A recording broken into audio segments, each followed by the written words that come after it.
Welcome to day 5 of the Intelligentsia Cup. This race is the Lombard criterium. You can see here we're coming up the backside. So after the first two corners, got a nice little attack from a few of the guys here. This course does narrow down on the backstretch, and then you come around these corners here into the home stretch, which is pretty wide, and has maybe a slight wind affecting on this part. You could attack pretty well on this race. Early on, we kind of thought that a breakaway might go just because of the way it was racing, and the field split many times. You can see here Kaler is making an attack to try to bridge up to this move, and Janse here, Janse van Rensburg, comes up and kind of tells him to let Legion handle the charge because they weren't represented in that break. So the field would just kind of rotate around and pull moves back in maybe unpredictable ways, where you might think that a break would be stuck, it'd be the right composition of the break, and then all of a sudden just like people would bridge one by one, and then it's like 15 guys and the break wasn't gelling together. You can see there's quite a field split in that. So yeah, it was pretty dynamic. There was a lot of attacking, but no real positive racing, just because of the way it would come back. You can see on the left there, Sam making a move to get up to that big group, and then kind of guys would sit up, and then all of a sudden there'd just be another wave that would go over top. This backstretch had a lot of pinch points in it. You can see here on the left, the curb kind of comes in right there where the cones were, and that would make these final two corners kind of tricky. You can see I got pinched in on the inside a little bit by Cory. You would just lose momentum in there if you weren't positioned well. And then coming through this part after the first two corners, it would open up a little and then just narrow back down a few times on this back stretch. Here I'm following Tanner Ward up to a move that's got my guys in it, and then I followed him all the way into, see, this 14-man move with both Sam and Ethan on my team. We kind of look back here and we've got a big gap, and then we would come to the front and all of a sudden the group would be back together. See, on the left side, when it pinches in, sometimes you'd get caught, like the Midoku guy there. I was able to kind of follow a good wave through, and then yeah, every once in a while it'd open up and you'd get a good spot to bridge or attack here like I'm doing. I was actually able to nab a preem here, which was kind of cool. I did get a few preems just like by chance of being able to attack at the right moment. And then yeah, coming into these final corners, there'd be a lot of bunching up.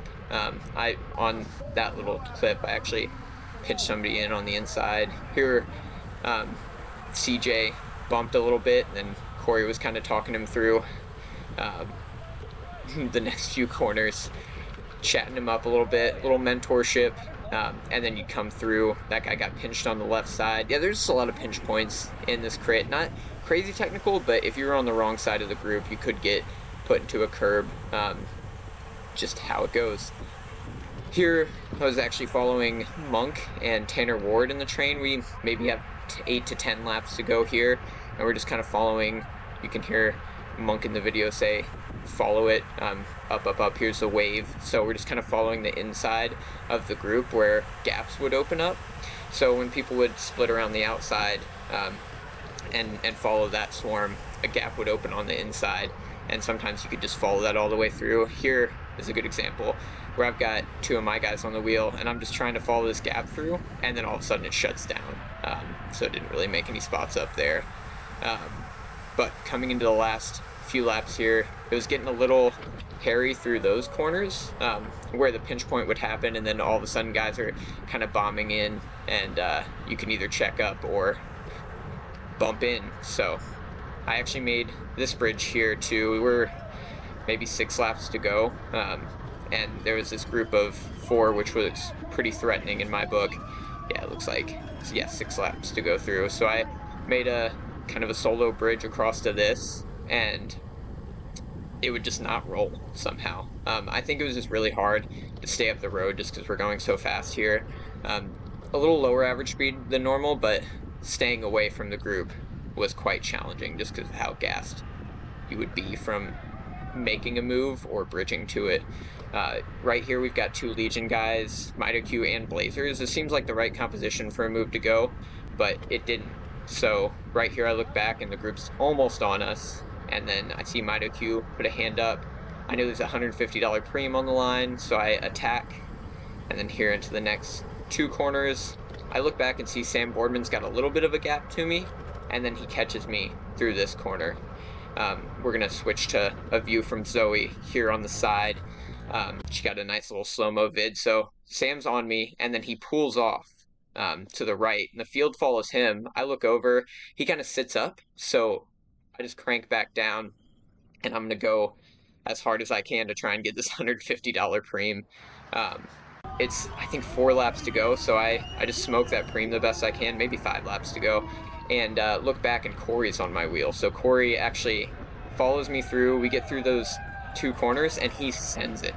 He sends it pretty hard, and there's a good response on it, but I look back and there's no group behind me, so I also don't have any guys in this move. I see Monks there on the end, so I have to bridge up to this because I've kind of created a breakaway without my team's representation into it. So it's on me to represent the team into that break.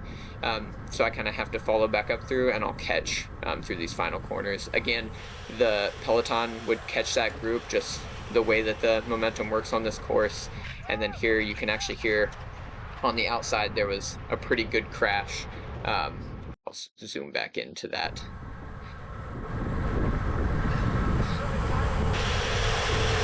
Just listen for the crunching. Yeah, so there's a pretty good crash through that corner. If you exited a little too wide, you could get yourself into some trouble. And then we're coming through here with 2 laps to go, and I've gone for that preem, so I'm pretty gassed. And I'm just trying to sweep the guys the best I can with what energy I've got left. But yeah, I'm losing that pop now just because I have gone for a few of the moves. We were kind of expecting a breakaway to go at the beginning, and I spent too much energy trying to make that happen. Into this corner, kind of bombing, and yeah, had to check up there, lose some momentum, and then have to spend a match to try and stay with the group. Here through the last corner, it's really, or last few corners, it's starting to separate, and I kind of saved a little energy with 2 to go, just kind of letting a gap go and then letting other people bridge back up to it, which sucks for people behind me, but that's how I'm going to get the best result I can. Here we're entering the last corner, and I've got a little bit of a kick left, but I shifted into a little bit too big of a gear and then just went real early. So I'm in really too big of a gear, just slogging it out, like giving it all it's got. I think I come around Sean here for like 17th place, but the main win in this race was Sam got 2nd place on the downhill sprint. He came around with a bike throw for 2nd, which was pretty cool, behind the Midoku guy who's in the leader's jersey. And I think Ethan, my other teammate, got 4th or 5th in the sprint. So excellent job from the boys, and we were able to have a good result here. On to the next day. Hope you enjoyed the video. See ya.